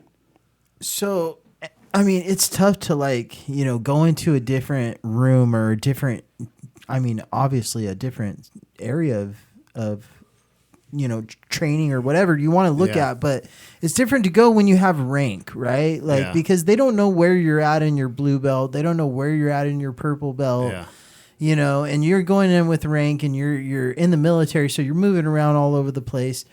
So you really have to go in and prove your rank. If you think about it, right? You have to go in and earn the respect from others in the room. You can't just go in there and you know, be a weak ass in the room, but you have to go and earn the respect of others. So how did you go about that? And you know, did it seem like it was working for you? Yeah, like, I mean, now looking back on it, I've walked into probably hundreds of BJJ gyms, and it's all been the same for me. I walk in, I want to roll, I greet everybody nicely, and usually one of the higher belts will come up and go with me first. And so we'll just roll. And, but you know, I've also walked into gyms where they've had the different, I'll say this right now. If you charge a fucking mat fee, I'll never train at a gym. Yeah. Ever. Okay. If you care so much about charging a mat fee for a drop in, then you could go fuck yourself. Honestly, that's how I feel about it. Okay. Yeah. So the fact that if you have an out of towner coming in, he wants to get a session in, and you need to make $20 on that. Okay. Your gym is struggling. You should probably close your fucking doors and go open up an ice cream shop or something. Yeah. Okay. Like, don't do that. Okay. Stop the fucking mat fees. Yeah. Okay. Enough. Yeah, okay? There should be a universal mat fee of like, hey, I train jiu-jitsu. Yeah. That's you know, that's it. Well, no matter what, like, the mat won't lie. I mean, yeah, but regardless. No, I mean, somebody, like, a random once stranger walks through your doors. If he walks through your doors with 40 people, I could see you being like, hey. No, fuck it. Let him roll. Yeah. You might retain 10 of them. More. You might retain 10. You just made some money. You start charging mat fees and bringing an attitude. It's a big turnoff. Because a lot of the people that do charge mat fees, they have a little stuck-up attitude about themselves. And they're probably teaching you fake moves that don't work. Okay. Yeah. Mat fees and fake moves go hand in hand. Okay. They might do that little air push and knock you out unconscious. Okay. That's how I feel about mat fees. Okay. I'm with you, man. I travel for work occasionally, and it sucks because I will hit up places, and right away I look them up like on Google first, and I'll find like some close ones, see how far they are, driving distance, all that fun shit. Once I find a place, I'll call them. Yeah. And if they say they charge a mat fee, I'm not even interested. Yeah, it just doesn't make any sense to me. So, yeah. So I've trained at Grace University. I've trained down at Alliance. I've trained down with a lot of the San Diego gyms down there. None of them charge me mat fees. There's a couple of the ones that tried to, I just never came back to. But listen, if like I see Hoyler there or something and he's not charging mat fee, like why would I pay it to this dude over here who got his black belt in Oklahoma or something? Yeah. You know? Yeah. So no offense. No offense to Oklahoma, but they probably break like Yeah, we boards. have a few listeners out there, though. Shout out to Oklahoma. No, I love No Oklahoma. offense, Anthony. Like, I'm not knocking he's spreading the Oklahoma, podcast. I guarantee it. Yeah. but it ain't San Diego. I'll tell you that, okay. So finally, Bobby, you finally get back home. You get established back home, and it's time to find a jiu-jitsu spot. How do you settle upon Stockton Jiu-Jitsu? What made you call it home? Well, I got back at COVID, and a lot of the gyms were not open, right? So I needed a place to roll, and I live out, 45 minutes from Stockton, but one of the guys, Len, black belt over Stockton, he was a little closer to my house. He had a gym, he had a garage open, and so we would go roll over there. The other thing is that my brother was coaching wrestling at the time, and my nephew was at Lincoln, and a lot of the wrestlers were going to Stockton Jiu-Jitsu. So if there's one thing that fires me up about gyms, it's a good group of like 15 to 18-year-olds that will go hard, right? It's a good culture for gyms to have that age group, and you need that to like set the example for the younger kids. And those kids could also keep the adults honest about like, hey, you just got your ass whipped by a 15-year-old. Better stay in shape. Yeah, you better stay in shape. And what you're doing doesn't work on someone who's a little bit more athletic.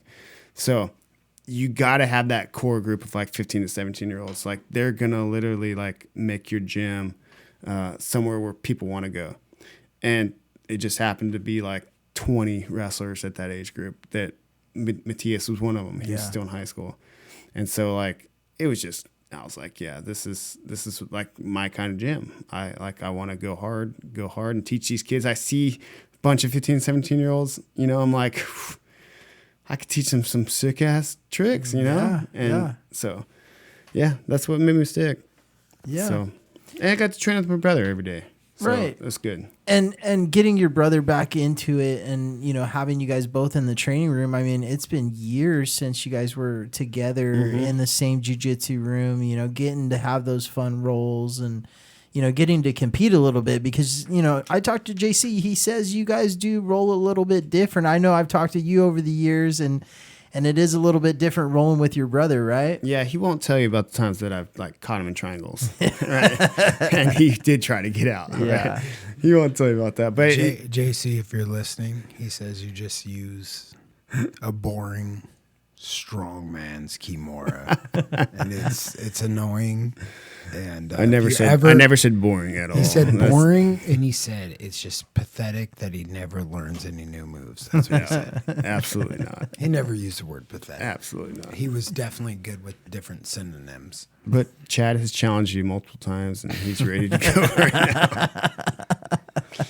Last time I rolled with JC, he goes, "That's a lot of weight you're bucking on your back." Yeah. No, and the other thing was I wanted to be at a gym where there's a lot of competitors, because I wanted to get back in competition. Yeah. So at the time, like Stockton Jiu-Jitsu had the most BJJ competitors, like Courtney and Race and Rich, and all of them were competing at Fight to Win and all these bigger promotions and Arte Suaves at the time. doing good. Yeah. I love that Rich competes all the time. That's what I want to see out of a coach. That's what I want to see. I want to see someone who's actually going out there and competing. It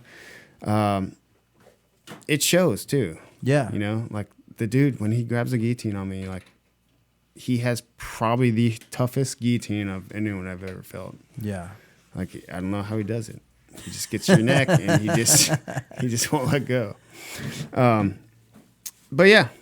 Yeah, you guys have a core group of people that are really awesome to train with. Like, having Lynn and guys like you and JC and even Big Head and Matthias and, all the different talent that's in that gym, dude. It's like undeniable. Like, I truly enjoy every training experience I have there. But like, it's a very welcoming gym too. Like, you don't have any weird, like, beef going in or anything like that. No one's claiming Stockton Jiu-Jitsu on their chest or anything, but it's a good environment, and you guys harvest a great training room. Yeah. But during that time now, you obviously you moved up to black belt and you got promoted to that. But around that time, you also started your wrestling program, and that's truly what I want to talk about because it's an amazing program. It's only growing. So let's talk about how you started that. What was the driving force, and how it's going today, the heartbeat of it. So I've been thinking about starting a wrestling program since I started wrestling. Okay, so the moment I started wrestling as a kid, I was just thinking, how can I make a team of, even everything I've ever tried to do is make a team, like of more people. Even the cards to Chad, right? We were trying to build a fight team. I've been trying to recruit people to get better for a long time. So I've been thinking about running a program for a long time. And so I also wanted to make sure I had a son. I had 2 sons and a daughter now. My oldest son, I wanted to make sure I didn't start him too early. I wanted him to grow up and learn different things and have fun before I get him into the sport of wrestling. Because I know once I get him into wrestling, it's gonna be tough. So I waited till he was 8, or 7 to start him. I'm sorry. So I waited till a couple years after he was talking good. Yeah, well, seven. That's 3 years behind most people. Yeah. So They're at 4 years old getting him in, right? My point is, I love how he made it seem like I painfully waited all these years. You waited long enough until, I don't know, fucking kids start wrestling and you establish a wrestling program. Yeah. Bobby, you waited way longer. Yeah. Than any of us expected. Well, yeah. Thank you. 7 is a good age to start wrestling. And I would say 7 is a good age to start jiu-jitsu too. What do you think? Why do you think that is? What is it about a 7-year-old? Their attention. I mean, there's obviously kids that can pay attention more, but anything before that kind of just turns into a daycare class or like the parents are just dropping them off just to give them something to do. Get them tired before bed. And nowadays, when kids don't listen, it really does turn into youth soccer. Okay, it's just a shit show. Okay, but at 7, it's a little easier to drop them and make them do push-ups or yell at them and maybe make them cry a little bit. But you start yelling at a 5-year-old who can't tie his shoes, maybe wets the bed. You start calling them names and making them do push-ups or calling them lazy.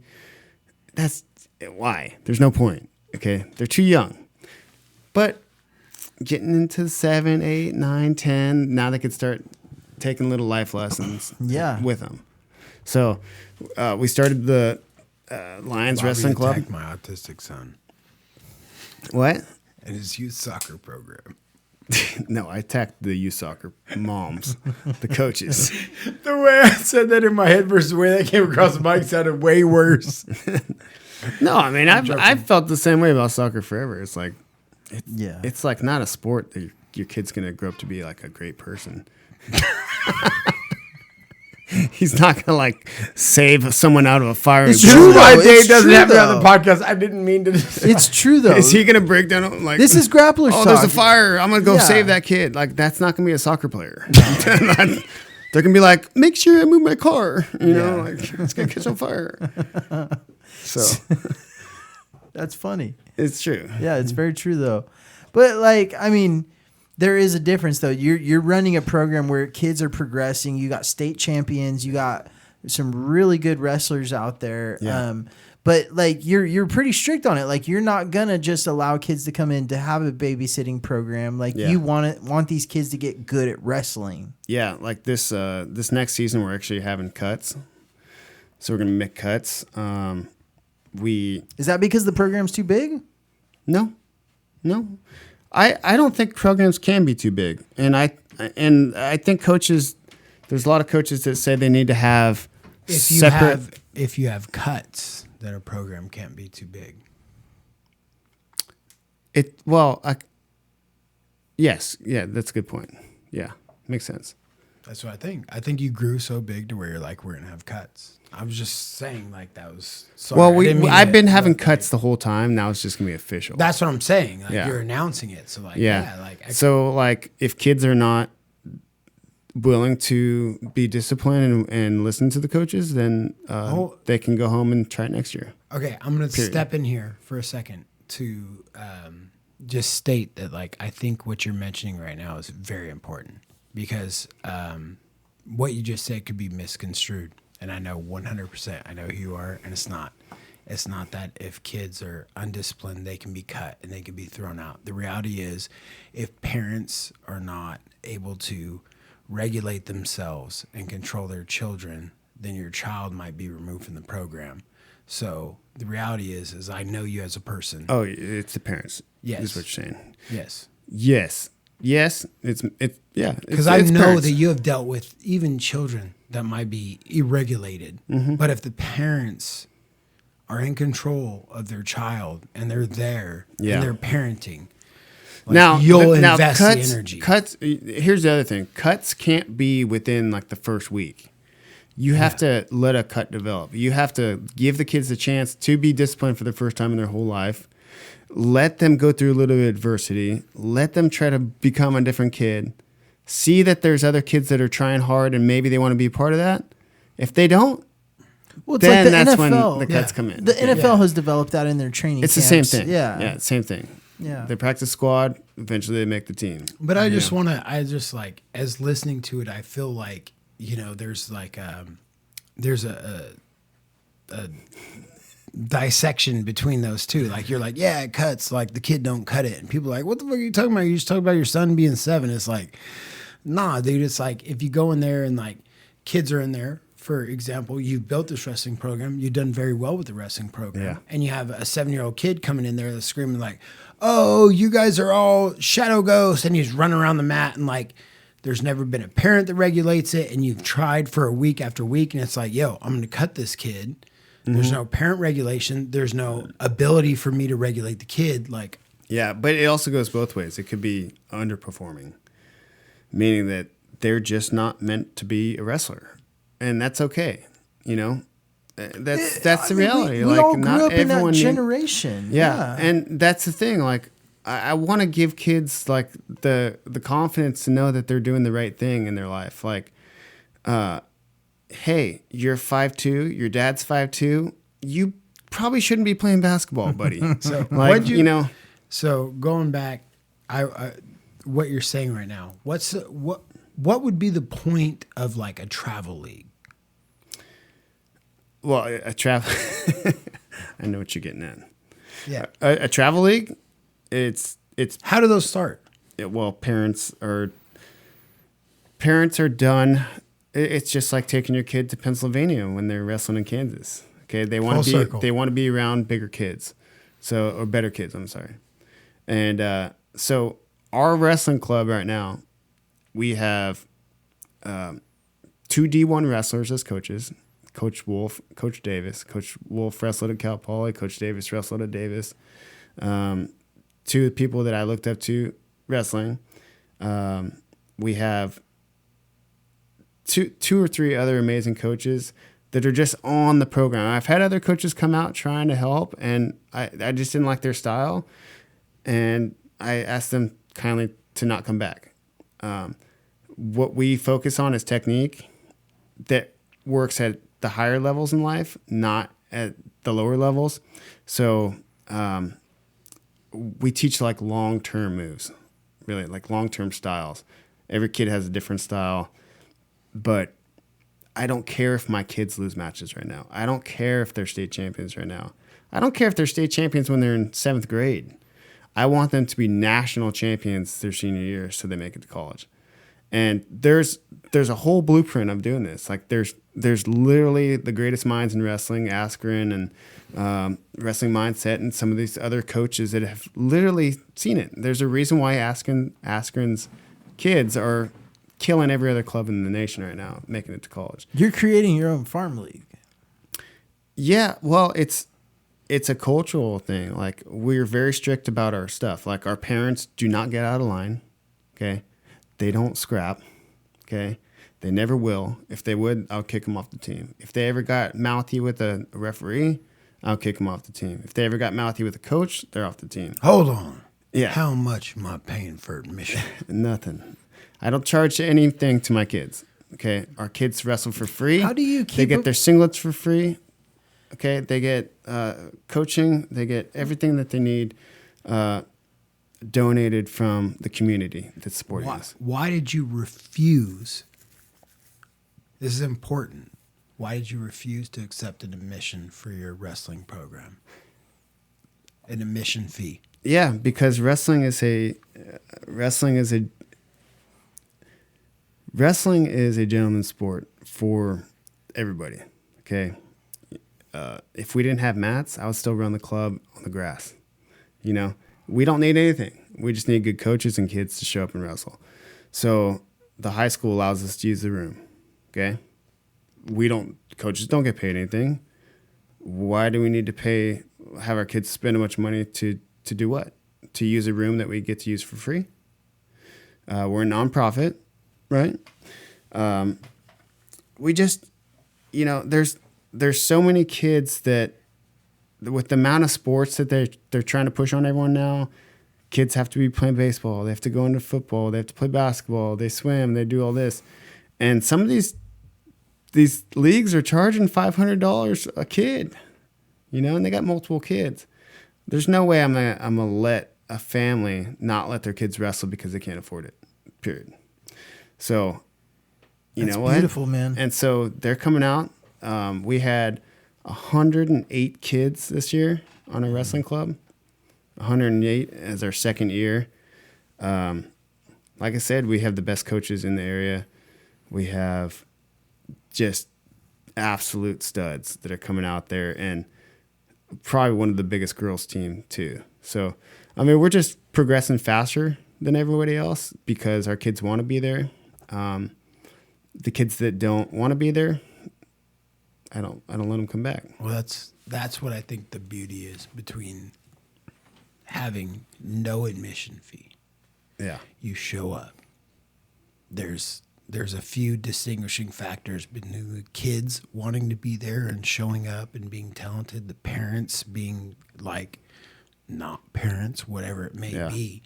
But the fact of what you're doing is like beautiful in the sense of the sport in every way, that you've created a nonprofit organization that's building a wrestling program rooted in what you love and admire, which is basics, coaching, respectability, like the true facets of grappling, whether it's jiu-jitsu or wrestling or anything, is that you will prove yourselves on the mats and you will not speak out of turn in any regard because the mats will speak. Yeah. It's a lot with like grappling and jiu-jitsu, wrestling, boxing, all these other sports. The more you dive into the culture of things and you go back to the traditions of it, I guarantee you're going to get better. I guarantee it, because you're going to realize why people loved it from the get-go. There's a reason why wrestling has been the hardest, toughest, badass sport forever, because there's guys like Dan Gable who all he did was wear sweatpants and tuck his shirt in and go work out. He was sore. He would just keep working out until he wasn't sore anymore. Didn't care about anything, but the amount of lives and this is what I love about wrestling too, and jiu-jitsu, but wrestling really does. There's just, you're unstoppable. Just like that movie, you could do whatever you want. Now, whether you don't want to do it, that's one thing. But if you get pushed to do something, you're going to do it. Yeah. And you're just really not going to stop. So, with our program, our kids tuck their shirts in. They're quiet. They get on the mat. They're respectful. We have fun. We do like this last year. We did for Christmas. We did wrestling PJs. So everyone wore pajama pants, and we had brownies and did some Santa stuff. We did a night wrestling night with neons and stuff. There's just keeping it fun. And keeping it good. Did it cost money? No. Why? Because wrestling is for everybody. That's it.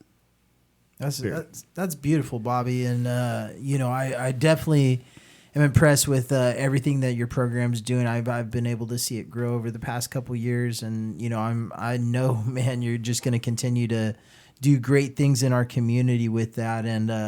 And wrapping this thing up, I just want to say, first of all, both of you guys, thank you for making this happen, man. Having you guys in the same room, two of my best friends.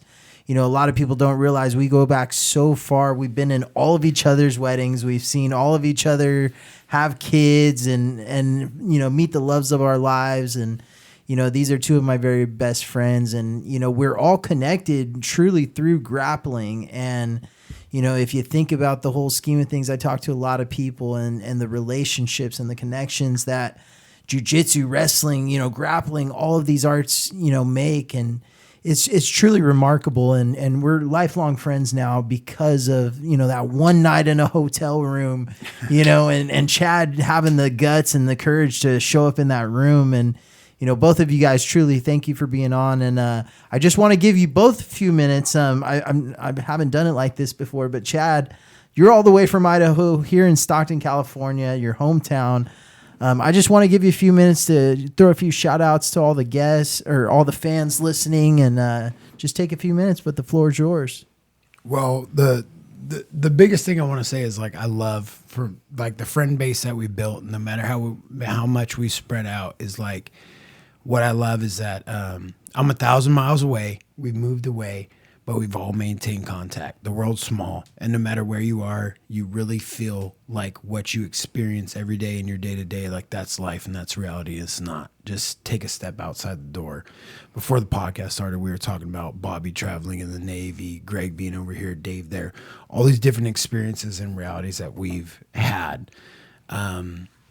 Grappling, wrestling, MMA, anything that you're into, competition in general or training in general can take you. It gives you a caveat to experiences, different places around the world. No matter where you travel, you can literally walk within a gym and experience a different culture simply because you might train that in your hometown. I think that's one of the most beautiful things that we discussed, in that I'm just keeping this within the perspective of grappling arts and this Grapplers talk in the podcast. I think it's beautiful. Whether I'm out or Revolve, everybody out there that's training, it's pretty cool that you can go anywhere in the world and there's going to be a relation to that grappling and traveling and entering a gym, and that's beautiful, and it's going to do nothing but complement your character.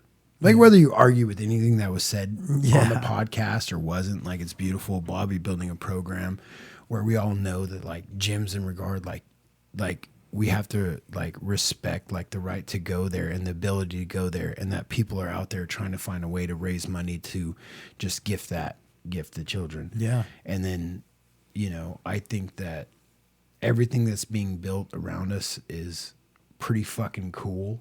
And we're here as a group of friends that met in a hotel party, to your point, and we're recording a fucking podcast right now that gets broadcast to wherever. Yeah. It's fucking cool, man. Yeah. It's wild, man. In a gym, right? That a jiu-jitsu gym. Whoever would have thought down the road we'd be black belts still doing this thing. Oh yeah, we've all running got gyms, running wrestling programs. That's wild. Dave's being a dick right now. He's looking right in the eyes. He's like, who thought that we'd be black belts? He and Bobby are black belts. I'm a white belt. It's oh yeah, we've all got to witness each other, get promotions and get promoted. Fuck you. Chad is trying to set the Guinness Book of World Records for the longest time at white belt. What I will say though, thank you to everybody listening. The new spot, Lewiston, Idaho, Clarkson, Washington. Thank you, Austin Arnett. The gym that you put together, the fighters and the creative people that you're building. They're friends, Jesse Gangler, Dimitri Morales, Melvin Naranjo, Drake Randall competing recently. There was Brian McElroy. I mean, it goes on and on. Brian Hogan, all the guys at that gym and stuff. I just want to say their names on the podcast. There's plenty more. I'm sorry, you guys, I didn't mention the other Dave Pearson. You see Dimitri? The fact that Dimitri Morales. The other Dave Pearson. Yeah, which is ironic. Fucking crazy. The other black belt Dave Pearson.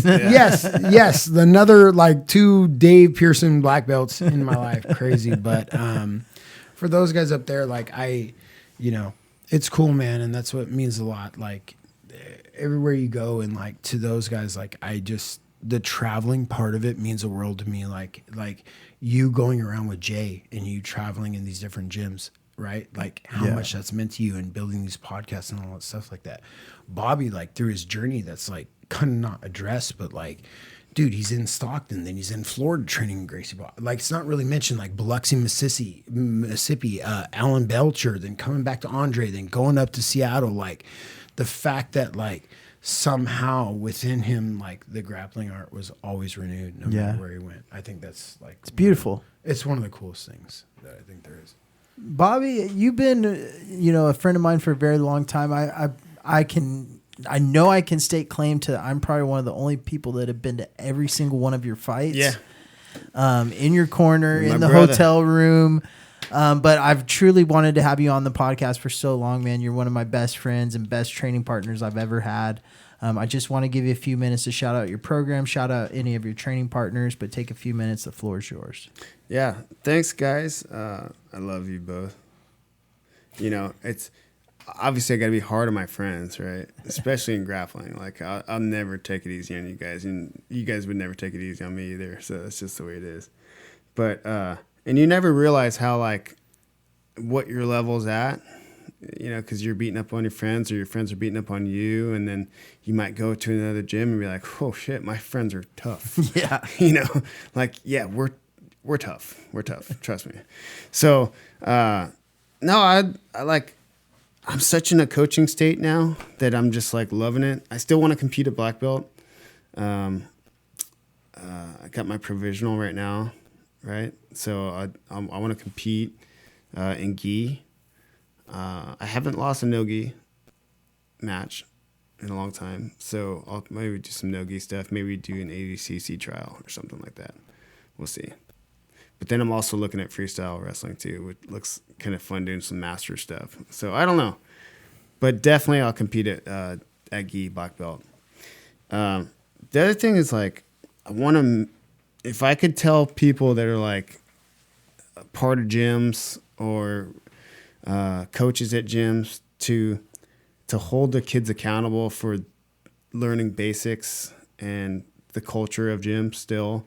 There's been a lot of like, I've noticed around like gyms losing their culture of the tradition of martial arts. And remember, that's why we started, because martial arts is fucking cool. Like turning it into something else, just like a normal practice or recess, like that doesn't make them want to come back every day. Like they need to feel like they're doing something special, because it is. It's not everyone's going to go in there and tie a belt up in a gi and go to choke each other out, and learn these superpowers. So they need to know that what they're doing is special, but they also need to like really button up on the basics. And the coaches too, the instructors, they need to go back and touch on their basics, because they, with the amount of knowledge and videos you can watch these days of going and learning all these high level moves, I see it all the time. Like they'll know all these moves, right? And they could teach you about it, but they can never get to the position to actually attack. They can never get into the position to defend. I mean, they're just books of knowledge with no real understanding of the base and what it takes to get there to do that. And then the last thing is like making sure that you're not making it so dry for those kids day in, day out. They train 5 days a week. You don't need a 6-year-old training like Gordon Ryan. They don't need to be doing 2 and 3 days. Like 8-year-olds, 10-year-olds, they don't need to be doing multiple practices a day. It might look like they're getting better, but they're gonna plateau and they're gonna get hurt. And I see it all the time. Growth plates get messed up, or kids get burnt out. They're not happy to be there anymore. They don't really care about being there. It's just another day at the office. And that is what it creates a cancer with the kids, and then it gets throughout the whole gym. So you have to keep the kids wanting to come back. And how you do that is you make sure that they're not overtraining, that they're every practice you have to be the one that is the most energetic in the room. You can't be lazy.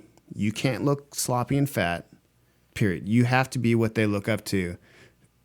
If you are that sloppy fat dude teaching a class, your kids are probably going to grow up and be just like you. Yeah. I mean, that's just the reality of it. So like, you need to lead by example. And if you're that guy that was a stud back in 1986 and now you're, letting your life go downhill fast. Like, bro, that's the year I was born.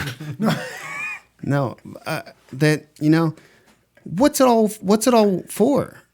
What's all that hard work that you put in your 20s and 30s to just go downhill and not be able to do shit in your 50s? Right. So like, man the fuck up. Maintain yourself, Don't get like that far out of like being able to protect yourself and do your moves correctly. Cuz I know plenty of 60-year-olds that can still put it on me. Yeah. Cuz they're not little bitches. So yeah. Yeah. So how do people interested in your program find it? So if you're a kid, if you live in the Stockton, Lodi, Linden, Calaveras area, it's called Lions Wrestling Club. You could follow us on Facebook or Instagram, or look us up on the SCUA, which is the State of California Youth Wrestling Alliance website, or usawrestling.com. Yeah. To find us. And remember, the program is completely free. You do signups what time of year, Bobby? We do signups in October. Okay. We start wrestling in November, and then the season goes till about March. So it's a long season. Yeah. But we do kind of 2 different sessions. First year kids don't need to compete. It's kind of better if they don't. But after that, it's go time. And if you have a kid that's struggling with like, energy, maybe a little bit of discipline, maybe they don't listen to you, we get them squared away pretty quick. I always say wrestlers, there's no one like a trained wrestler, right? They can handle almost anything out there, and it's really remarkable they are able to push themselves past a different level, and there's nothing harder than wrestling. But once again, both of you guys, thank you for being on the show. Don't forget to like the podcast, subscribe on Apple Podcasts, Spotify. You can download us on YouTube as well. Give us a thumbs up, comment on the videos. But other than that, this has been another awesome episode of Grapplers Talk. This is Dave, and we are This is out.